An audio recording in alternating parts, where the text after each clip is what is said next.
জামাত ইসলামের তৎকালীন আমির, নায়েবে আমির এবং সেক্রেটারি জেনারেল শহীদ মৌলানা মতিউর রহমান নিজামী, শহীদ আলী হাসান মোহাম্মদ মুজাহিদ এবং আল্লামা দিলওয়ার হোসেন সাঈদী রাহিমাহুল্লাহ, এই তিনজনকে জুন মাসের 29 তারিখ গ্রেফতার করা হয়।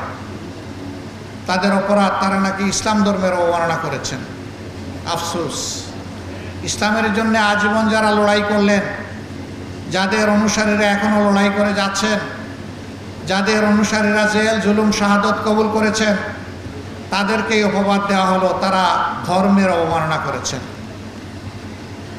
এরপরে তাদের বিরুদ্ধে আরও মিথ্যা অভিযোগ, জঘন্য অভিযোগ আনা হলো 71 সালকে কেন্দ্র করে, এবং সাজানো পাতানো মিথ্যা অভিযোগ ট্রাইব্যুনাল করে, মিথ্যা সাক্ষী জোগাড় করে তারা বিচারের নামে চরম প্রহসন করে এদেশের সবচেয়ে সম্মানিত, সবচেয়ে পরিচ্ছন্ন, সবচেয়ে সৎ, সবচেয়ে দক্ষ নেতৃবৃন্দকে ঠান্ডা মাথায় হত্যা করলেন। 5 জনকে ফাঁসি দেওয়া হলো, 5 জন জেলের ভিতরে মর্মান্তিকভাবে তাদেরকে দুকে দুকে মৃত্যুর দিকে ঠেলে দেওয়া হলো। আর একজন র্যাবের অশোভন আচরণের শিকার হয়ে হসপিটালে গিয়ে দুনিয়া থেকে বিদায় নিলেন। এক এক করে প্রিয় সংগঠন 11 জন শীর্ষ দায়িত্বশীলকে হারালো। তার পাশাপাশি তাদের রক্ত পান করেই তারা ক্ষান্ত হলো না, বরঞ্চ দেশের প্রত্যেকটি জনপদে আমাদের শত শত ভাই বোনকে হত্যা করা হলো। মহান মনিবের দরবারে দোয়া করি আল্লাহ তাআলা এই জুলুমের শিকার হয়ে দুনিয়া থেকে বিদায় নেওয়া আমাদের সব কয়টি কলিজার টুকরা ভাই বোনকে মুহাক্কিক শহীদ হিসাবে কবুল করুন। সম্মানিত ভাই বন্ধুগণ, তাদের শাসনামলের নাম করা নাম কাড়া শাসনামলে হুঙ্কার ধমকি, জনগণের উপর অত্যাচারের স্টিম রোলার, খুন ধর্ষণ, গুম লুণ্ঠন, অপরাধ জগৎ তারা গড়ে তুলেছিলেন। তারা রাষ্ট্রযন্ত্রকে বিকল করে অচল করে দিয়েছিলেন, রাষ্ট্রের সবগুলা সাংবিধানিক প্রতিষ্ঠান ধ্বংস করেছিলেন। এক ব্যক্তির ইশারায় রাষ্ট্রকে উঠতে হবে, বসতে হবে সেই পর্যায়ে নিয়ে গিয়েছিলেন। একটা দল ছাড়া সকল দলের অস্তিত্ব ধ্বংস করার জন্য উঠে পড়ে লেগেছিলেন। শুধু জামাতে ইসলামী নয়, তার সাথে অন্যান্য বিরোধী দলকে আঘাত করা হয়েছে, তাদেরও নেতা কর্মীদেরকে খুন করা হয়েছে, তাদেরও নেতা কর্মীদেরকে গুম করা হয়েছে, তাদের সম্পদের উপর আঘাত দেওয়া হয়েছে। তবে ব্যতিক্রম জামাত ইসলামী 3টা দিক থেকে। প্রথম ব্যতিক্রম হচ্ছে জামাত ইসলামের শীর্ষ যে 11 জন নেতা 1, 2 ক্রমিক থেকে 11 পর্যন্ত চলে গেলেন, এই বিপদ অন্য কোনো দলের জন্য আসেনি। দ্বিতীয় ব্যতিক্রম হচ্ছে একমাত্র দল যেই দলের নেতৃবৃন্দের ঘর বাড়ি ধ্বংস করার জন্য তৎকালীন জুলুমবাজ সরকার তারা বুলডোজার চালিয়েছিল। অন্য কারো ঘর বাড়ি ভাঙার জন্য তারা বুলডোজার ব্যবহার করে নাই। তৃতীয় ব্যতিক্রম হলো ছাত্র জনতার অভূতপূর্ব এই আন্দোলনের সময় দিশাহারা হয়ে এই সরকার জামাত ইসলামীকে নিষিদ্ধ ঘোষণা করে এবং তার সাথে ইসলামী ছাত্র শিবিরকেও নিষিদ্ধ ঘোষণা করে। অসৎ উদ্দেশ্য নিয়েই তারা এটা করেছিল যে এই সময় এই কাজ করলে জামাতে ইসলামী ছাত্র শিবির বিক্ষোভে ফেটে পড়বে আর তারাও তাদের সর্বশক্তি নিয়ে আকাশ পাতাল সব দিক থেকে ঝাঁপিয়ে পড়বে। আন্দোলনের গতিপথ পরিবর্তন হয়ে যাবে, ছাত্র জনতার এই আন্দোলন ব্যর্থতায় পর্যবসিত হবে। জামাত তাদের পাতা ফাঁদে পা দেয়নি। আমরা তাদের এই চাতুর্য ধূর্ততা বুঝতে পেরেছিলাম। আমরা আল্লাহ তাআলার কাছে আশ্রয় চেয়েছিলাম, আমরা আল্লাহ তাআলার কাছে তৌফিক চেয়েছিলাম। আল্লাহ যেন এই আঘাত আমাদেরকে ধৈর্য ধরে সহ্য করার তৌফিক দান করেন। মহান রবের দরবারে শুকরিয়া আদায় করি যে কোথাও এত বড় আঘাত আসার পরে আমরা সামান্য একটা চিৎকারও দেইনি। আলহামদুলিল্লাহ, তাদের ষড়যন্ত্র ব্যর্থ হয়েছে। 26 দিনের মাথায় আমরা আবার আমাদের এই অধিকার ফিরে পেয়েছি। আল্লাহ তাআলা শুকরিয়া আদায় করি। এই ফিরে পাওয়ার পরে আমরা উল্লাসে ফেটে পড়িনি, বরঞ্চ আমরা সেই মহান মনিবের দরবারে সুজুদে নিজেদের মাথাকে আমরা নুয়ে দিয়েছিলাম, যিনি আমাদেরকে আমাদের অধিকার আমাদের কাছে ফিরিয়ে দিয়েছেন এবং আমাদের উপর যে জুলুম করা হয়েছিল সেই জুলুমের পর্দা আল্লাহ তাআলা নিজেই ছিঁড়ে ফেলেছেন।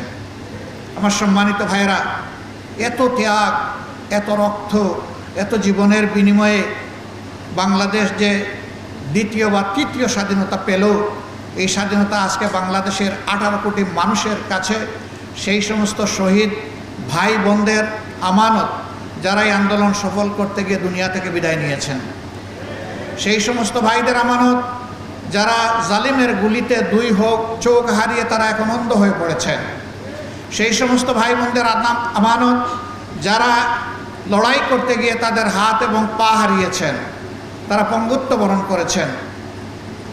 আপামর জনতার এই আমানত আমাদেরকে বহন করতে হবে এবং তার প্রতি সম্মান দেখাতে হবে। বর্তমানে যে সরকার আছে, জনগণই তাদেরকে এই দায়িত্ব দিয়েছে। তাদের মূল কাজ হচ্ছে রাষ্ট্রের যে বিশাল ধ্বংস সাধন করা হয়েছে, প্রাতিষ্ঠানিক জায়গাগুলোকে এলোমেলো করে দেওয়া হয়েছে, সর্বনাশ করে দেওয়া হয়েছে, দ্রুততম সময়ের ভিতরে তারা এগুলাকে পুনর্বিন্যাস করবেন। নির্বাচনের জন্য একটা অনুকূল পরিবেশ তৈরি করবেন। যখনই অনুকূল পরিবেশ তৈরি হয়ে যাবে, তখন একটি অর্থবহ, গ্রহণযোগ্য, সুষ্ঠু নির্বাচন জাতিকে উপহার দিয়ে তারা আবার তাদের স্ব কর্তব্যের জায়গায় চলে যাবেন। আমরা সেই দিনের অপেক্ষায় আছি। আমরা তাদেরকে সঙ্গত সময় দেওয়ার পক্ষে। এই কাজগুলা করার জন্য যেটুকু মিনিমাম সময় প্রয়োজন, সেই সময় আমরা তাদেরকে দেওয়ার পক্ষে। আমরা এই কথা বারবার উচ্চারণ করেছি। সেই সাথে আমাদের আকাশ এখনো কালো মেঘ মুক্ত হয়নি। এখনো বাংলাদেশের আকাশে শকুনের ঘোরাঘুরি চলছে। এই ব্যাপারে আমরা যেন আত্মতৃপ্তিতে না ভুগি যে আমরা বোধহয় পরিপূর্ণ সফলতা বা বিজয় পেয়ে গিয়েছি। বাংলাদেশের মানুষকে হয়তো আরও অনেক ত্যাগ স্বীকার করতে হবে। আল্লাহ তাআলার কাছে দোয়া করি, সকল ত্যাগের বিনিময়ে আমাদের দেশটাকে যেন আল্লাহ তাআলা পরিচ্ছন্ন করে দেন, আল্লাহ তাআলা যেন জুলুম মুক্ত করে দেন, আল্লাহ তাআলা যেন ন্যায় এবং ইনসাফের ভিত্তিতে একটা সমাজ বিনির্মাণের তৌফিক এই জাতিকে দান করেন। যে দলই ক্ষমতায় আসে, তারা যেন এদেশের প্রত্যেকটি মানুষের আমানতের প্রতি সম্মান প্রদর্শন করে। আমাদের যুব সমাজ, ছাত্র, তরুণ এবং সমস্ত মানুষ একটাই স্লোগান তখন বারবার দিচ্ছিল, উই ওয়ান্ট জাস্টিস। এই সামাজিক সুবিচারটা বাংলাদেশের জনগণ একেবারেই পায়নি, বঞ্চিত। সুবিচার যদি প্রতিষ্ঠিত হয়, এটা শুধু হাইকোর্ট, সুপ্রিম কোর্টে, জজ কোর্টে হবে না, ম্যাজিস্ট্রেট কোর্টে হবে না। এটা প্রত্যেকটি পরিবার থেকে শুরু করে রাষ্ট্রের সর্বোচ্চ চূড়া পর্যন্ত সুবিচার কায়েম হবে ইনশাআল্লাহ। এই সুবিচার কায়েম না হওয়া পর্যন্ত স্বাধীনতা বারবার অর্জন করলেও তার স্বাদ ভোগ করা আমাদের পক্ষে সম্ভব হবে না। এই জন্য সুবিচারের এই বীজতলা তৈরি করা এখন এই জাতির দায়িত্ব। যারা এখন সরকার পরিচালনায় আছেন, আমরা যারা রাজনীতির মাঠে আছি, আপনারা যারা বিভিন্ন পেশায় নিয়োজিত আছেন, এই জায়গাটা তৈরি করা এখন সমন্বিতভাবে আমাদের সকলের দায়িত্ব। এই জন্যে সমাজের অতি গুরুত্বপূর্ণ একটি স্তম্ভ হচ্ছে সাংবাদিকতার জগৎ। সাংবাদিকরা হচ্ছেন ওয়াচডগ।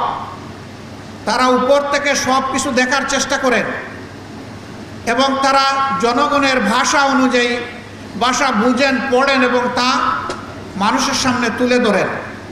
এ কারণেই তাদেরকে বলা হয় জাতির বিবেক। কিন্তু সেই বিবেকগুলো গত 15 বছর, 15.5 বছর আফসোসের বিষয়, তারা বিবেক অনুযায়ী তাদের দায়িত্ব পালন করতে পারেননি। তাদের উপরে অত্যাচারের খড়গ নেমে এসেছে, সাংবাদিকদেরকে হত্যা করা হয়েছে। সামান্য একটি স্ট্যাটাস অথবা একটি রিপোর্ট ছাপার অভিযোগে তাদেরকে টেনে হেঁচড়ে জেলে নেওয়া হয়েছে। জাতির বিবেককে কারাবন্দী করা হয়েছে, তাদেরকে হুমকি ধমকির মধ্যে রাখা হয়েছে। অদৃশ্য উপরের নির্দেশের কথা বলে তাদের কলমকে অচল করে দেওয়া হয়েছে। তাদের মুখে এক ধরনের তালা ঝুলিয়ে দেওয়া হয়েছিল। 5 তারিখের পর থেকে হাতের কলম মুক্ত হয়েছে, মুখের তালাও সরে গিয়েছে। আমরা চাই এটা যেন, এই মুক্তি এবং তালা সরে দেওয়া, এটা যেন চিরদিনের জন্য হয়। আপনাদেরকে বলা হয় সমাজের দর্পণ, আয়না কখনো কোনো কিছুকে বাড়িয়ে দেখায় না, আবার কোনো কিছু হাইডও করে না, গোপনও করে না, যা আছে তাই তুলে ধরে। অনেক সংবাদপত্র সংবাদের নামে, নিউজের নামে নিজেদের ভিউজ তুলে দেন, তার ভিতরে যা খেলে যে চিন্তা, তিনি যা চান সেইটা নিউজের নামে চালায় দেন। এটা আসলে জনগণের জন্য, সমাজের জন্য কল্যাণকর নয়। আপনি নিউজের জায়গায় নিউজটা দেন, ভিউজের জায়গায় আপনি ভিউজটা লেখেন, তাতে কোনো সমস্যা নেই। জনগণ আপনার ভিউজ যদি কবুল করে আমাদের কোনো আপত্তি নেই। এই জায়গায়ও আমাদেরকে ফেয়ার স্ট্যান্ডার্ড এস্টাবলিশ করতে হবে। এই জায়গাটা যদি পরিচ্ছন্ন হয়, আমাদের বিচারাঙ্গন যদি পরিচ্ছন্ন হয়, তাহলে বাংলাদেশের মানুষের বেশিরভাগ ক্ষেত্রে মুক্তি অর্জিত হবে ইনশাআল্লাহ। অতএব এই দুই স্তম্ভকে আমাদের শক্তিশালী করতে হবে সকল কিছুর বিনিময়ে। ধরেন আল্লাহর ফয়সালার ব্যাপার, কে ক্ষমতায় যাবে না যাবে, অন্যের দায়িত্ব নিয়ে আমরা কথা বলতে পারি না, এ অধিকার আমাদের নেই। আমরা আমাদের দায়িত্ব নিয়ে কথা বলবো। এ কাজের জন্য যদি রাব্বুল আলামিন আমাদেরকে কবুল করেন, জনগণের হাত যদি আমাদের দিকে সম্প্রসারিত হয়, আমরা আপনাদেরকে কথা দিচ্ছি, আমরা আপনাদেরকে আহ্বান জানাচ্ছি, সেই দিন আপনারা যা বুঝেন আপনারা স্পষ্ট কণ্ঠে বলবেন, মুক্ত হাতে লিখবেন, আমাদের তীর্যক সমালোচনা করবেন এবং দেশাত্মবোধ নিয়ে আপনারা সেই সমালোচনা করবেন। আমরা সেই সমালোচনাকে আমরা আহ্বান জানাই, আমরা ওয়েলকাম করি। আমরা চাই না একটা বোবা জাতি তৈরি হোক, আমরা চাই না একচোখা একটা জাতি তৈরি হোক, আমরা চাই একটা চক্ষুষ্মান জাতি যেন আমরা আগামী দিনে দেখতে পাই। তরুণ ছাত্র বন্ধুদের প্রতি আমাদের অনুরোধ, তোমাদের বিশাল একটা কাজ তোমরা আমাদেরকে করে দিয়েছো। আমরা এই জাতি চিরদিন তোমাদের কাছে ঋণী থাকবো ইনশাআল্লাহ। বিশেষ করে যারা জুলুমের শিকার হয়ে, বুলেট বিদ্ধ হয়ে, হায়নার হাতে নিহত হয়েছে, তাদের সকলের জন্য আল্লাহর দরবারে দোয়া করি, আল্লাহ তাদেরকে ক্ষমা করুন, আল্লাহ তাদের শাহাদাত কবুল করুন। যারা বেঁচে আছে আল্লাহ তাআলা তাদেরকে সুস্থতার নিয়ামত দান করুন। তোমাদের প্রতি আমাদের অনুরোধ, তোমাদের নিজেদেরকে গড়তে হবে, শিক্ষা প্রতিষ্ঠানে ফিরে যেতে হবে এবং আগামী দিনের কারিগর হিসাবে নিজেকে প্রস্তুত করতে হবে। এবার তোমরা জাতির জন্য যে ত্যাগ স্বীকার করেছো, এইটাই যেন জীবনের শেষ ত্যাগ স্বীকার না হয়, বরঞ্চ এইটা যেন শুরু হয় এবং জীবনের শেষ মুহূর্ত পর্যন্ত তোমরা যেন জাতিকে কিছু দিয়ে যেতে পারো। আমরা এইরকম একটি উজ্জ্বল, সম্ভাবনাময়, অত্যন্ত দক্ষ, চরিত্রবান, আল্লাহভীরু একটি যুব সমাজ আগামী দিনে কামনা করি। তোমরা যেন নিজেই একটা ইতিহাস হোক, পরবর্তী প্রজন্ম এসে তোমাদের থেকে উৎসাহ নেই যে আমাদের পূর্ববর্তী যুব সমাজ তাই করেছিল, অন্যায়ের সামনে বুক পেতে দিয়েছিল। সেখানে একজন খুনি অফিসার বলতেছে, স্যার একটাকে গুলি করি সেই পড়ে, আরেকজন সরে না স্যার। আমরা ওই সমাজ চাই।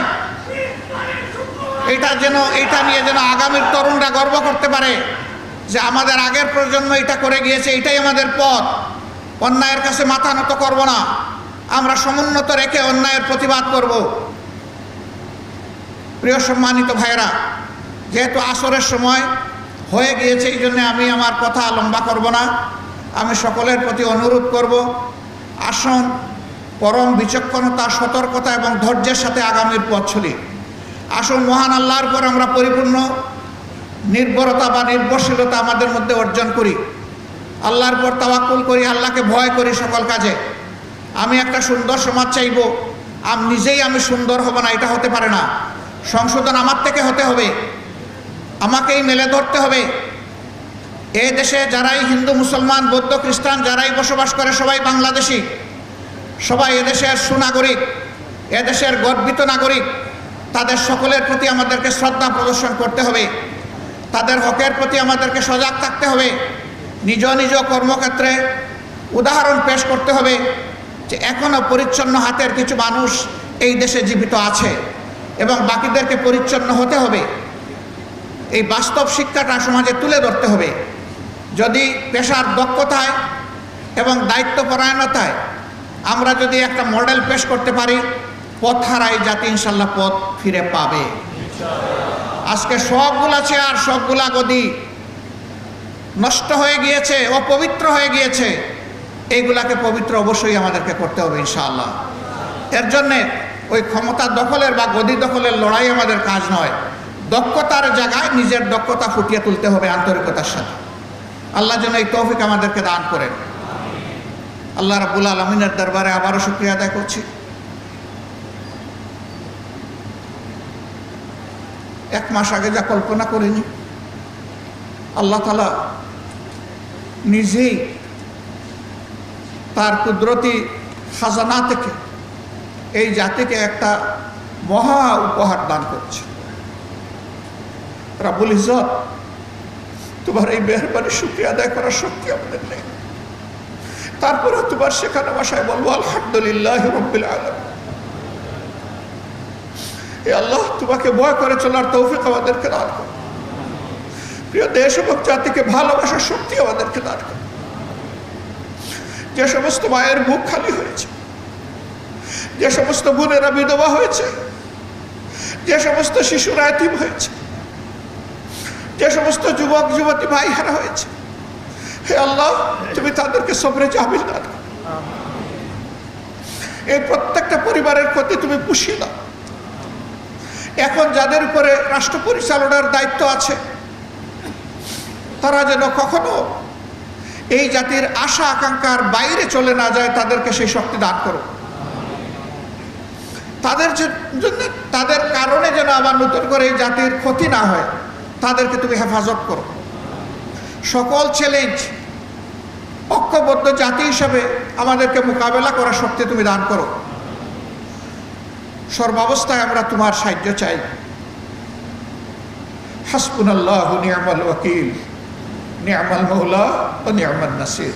আসসালামু আলাইকুম ওয়া রাহমাতুল্লাহ।